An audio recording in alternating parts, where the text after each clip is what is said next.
ako nakapaglinis kagabi guys. Hindi ako nakapaglinis kagabi kasi antok na ako talaga. Ayan, ayan.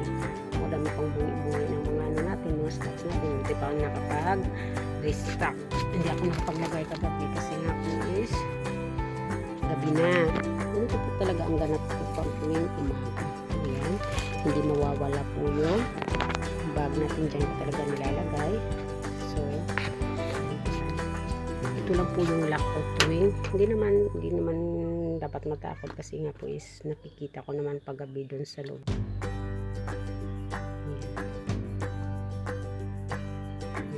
So, ito lang lock ko siya guys. So, yan lang ang lock ko.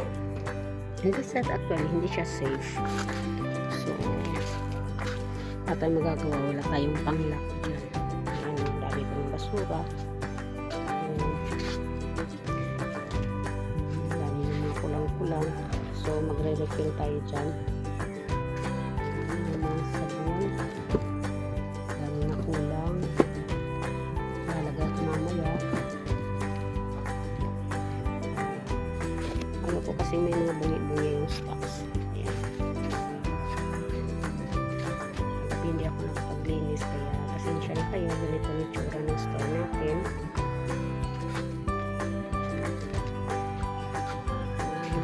Sabon, nakaraang araw pa ito puro po sabon.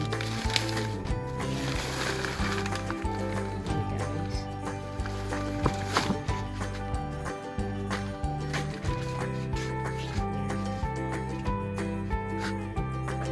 Dito ako nag-stay